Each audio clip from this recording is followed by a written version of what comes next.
Yeah, and I think he's only 11 games away now from playing 400 games, which is, although not so much unheard of, but to be the first one to break that barrier will be a notch in his headboard. And just a great player from Logan, just down the road here, on the south side of Brisbane, real tough working class area. And he just epitomises all those values of a working class kid. Gets in there, does the hard yards, and makes it happen for his team. And he was good again last night, steadied the ship a couple of times, and the boys, apparently he went in there at half time and gave the boys a bit of a mouthful before Bellyache came in, because, Craig Bellamy is well known for giving sprays both verbally and literally. Right. And so he settled the boys down, they came out half, and got a good credit to the Cowboys, though they turned up last night, and good on them. But yeah, we'll take the win, and I suppose they're sitting now 5-0. I remember there was a team last year that was 5-0, and people were booking grand final tickets. For this year. Okay. What did you think of the game there, Rino? Yeah, I suppose another one 2 weeks in a row. The Storm were very, very lucky to win, and mate, I wrote them off, the Cowboys, midweek on the halftime show, because they've been struggling, and take nothing away from their team. They really came to play up against the Storm, but the Storm, 6-point winners in the end.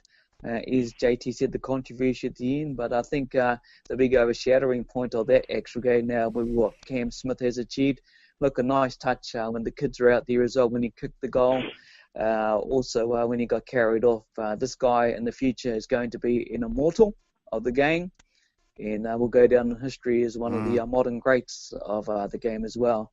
He's broken records. He's won daily M's. He's just about achieved everything, not only for the Storm franchise, but also in the maroon and the green and gold. So the accolade is going to be huge. I look forward to the NRL awards at the end of the year, and if he manages to get through and knock over the 400, which will be a massive achievement for any sports person to achieve what he has done in his years. He's had his fair share of injuries, but just been lucky with great players around him, a one-man club, and just something that NRL needs to celebrate. And there's always these other media opens that pick on the horrible sides of what players get up to. I just hope they jump on top of this Cam Smith achievement and recognise it and push it through. Get some good stuff out there for the game. Sick of seeing all the bad stuff. And I know a lot of people say he's a grub, but think of what he's done for the game. And if he gets to the 400 game, it'll be a massive achievement. Now, I think we were talking about Hazem Al-Masri on Wednesday there, AJT. So, great to see that that's another record that Cameron Smith can put in the books, eh? Yeah, definitely. And even the Hazem Al-Masri story is a good one. A refugee from Tripoli in Lebanon. Came out here, didn't really know much about rugby league, and moved to the Balmore area, which is quite a massive Lebanese population, and they're all Doggies fans, and he certainly flew the flag there for, I guess, diversity. Yeah. While he was top of his game, great player, great kicker, and so for Cameron Smith to pass, the likes of him, and earlier on in the piece, Joey Johns and Jonathan Thurston and even Darryl Halligan, just a testimony to how good and how professional Cameron Smith is. And when he eventually gets to 400 games, which he will, I'd say a fair chunk of those 400 would have been 80-minute games too, not this, go off and then come back on. So, and in the middle of the field, and he would average probably 30 to 40 tackles for each of those games. So, for him to get through that with the body that he's been given, they call him the accountant because he's just got the body of an accountant. He's got no lines, no definition. But he just fronts up, and he must have one massive ticker. Absolutely agree. Now, Ra, are you going to be a Rabbitohs fan after 5 o'clock today, there, bro, or are you going to still continue on with the Warriors, eh? Okay.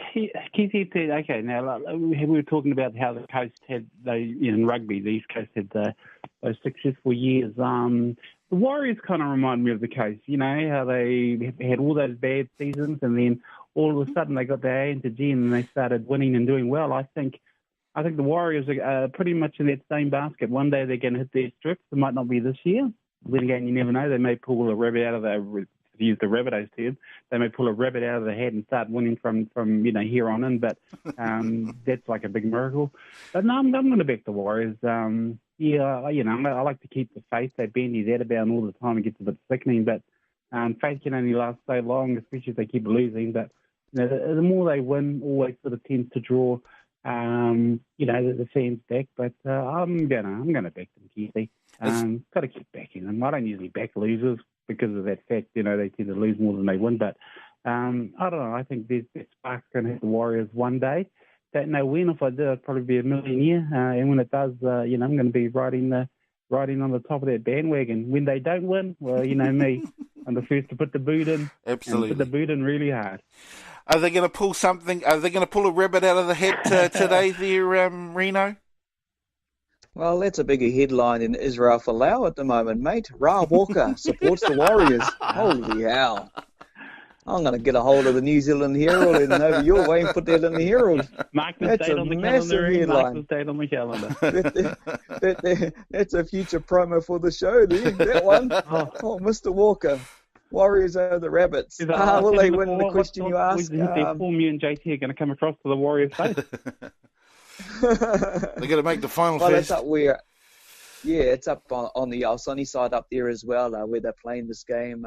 The Warriors have been there, got pretty comfortable, pretty focused, and I'm hoping they can get a win away from home, and let's see how they can do it. And Rabbits will be tough, mate. The forwards will be strong.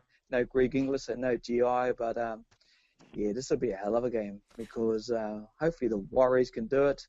Yeah, mate, I'll go with the old Warriors. Keep the faith, eh? I know JT's laughing at me. Yeah, I think I know which team you're going to be supporting in that game there, JT. Well, it's a bit of a history today. It's the first NRL game at the Sunshine Coast. So the Warriors have obviously taken their home game up to the sunny coast, and I dare say they're giving away a fair bit of home advantage. The game's a sellout. A lot of rugby league supporters up there, so I think most of them, or a fair chunk of them, will be neutral.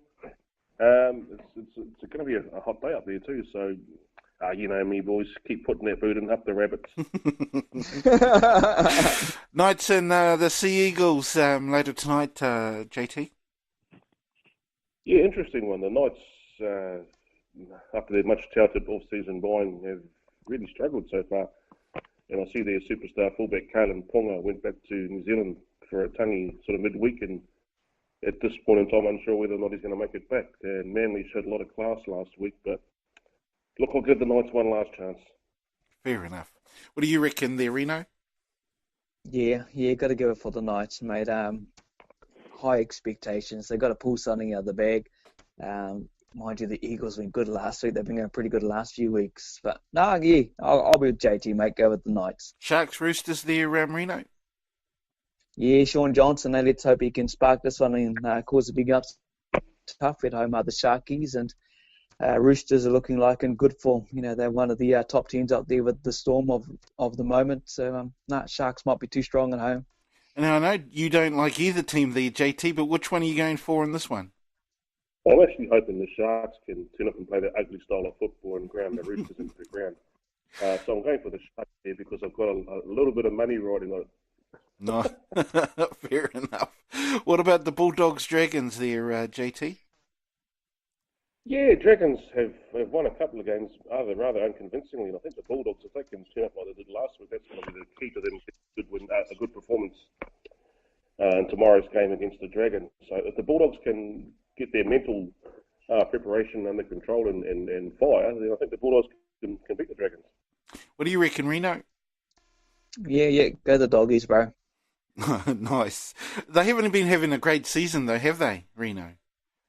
Nah. I want to see them get another win. That's why. So, let's go the Doggies. Struggling with a couple of key players, but let's hope they can get the second win for Dean Pay and the boys. And, we touched on a lot of history of the Doggies on the Wednesday show, more so than Terry Lamb. So, let's go up the Doggies, eh? Ending off the round, Eels Raiders there, Reno? Yeah, Eels. It's going to be cold, obviously, but being a stalwart fan of the 80s with the Parramatta brand, and let's go the Eels. And I had a bit of a soft spot for old Raiders, old Loza and Mel in the middle there. But come on the Eels, come on the old tuna. Who are you going for there, JT?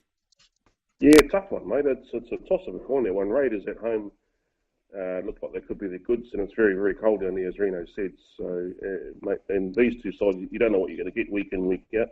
Although the Raiders have been building quite nicely with that English connection. So, mate, Raiders, but not by many. Excellent stuff. Just real quick, very, very quick there, Reno, what else is happening around the traps? Yeah, just the V8 supercars. Obviously, Phillip Island getting some high speeds. Look like the Fords are showing a bit more of the dominance there with the Kiwi connection of Fabian Coulthard and Scotty McLaughlin.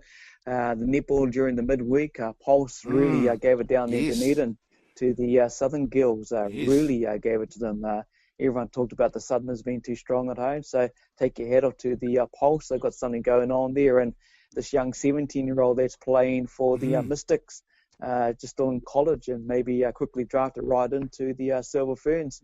So, watch the space, I would guess, on the netball. Also, Mark Rudin, rumoured to exit very soon from the Phoenix, which they're going not too bad, actually, this season, the Phoenix. And also, we may have just briefly skimmed over it, Augusta, the great man Tiger, putting his good wood to use. And I don't know what the update there is that JT's watching, but... good to see Tiger back out there doing this thing. Augusta, got to check out one of those big major golf opens sometime in a lifetime. Absolutely. How are things going at Augusta there? I'm pretty sure you're watching the Masters at the moment there, JT. Yeah, it's silent in the background. I'm sorry if it's the sound's coming through. So it's currently players being suspended due to poor weather. Right. 3 players on Brooks Kopka, Jason Day from here from the Gold Coast, and Francisco Molinari all on 7 under. Tiger's just teed it off on the par 3 12th, got a birdie on the 11th, and he is a chance of going 5 under, but like I said, play's been suspended, so yeah, they'll be nervous, mate, with the Tiger circling. Yeah, okay. Well, I guess that leads us on to what is obviously my favourite part of the show.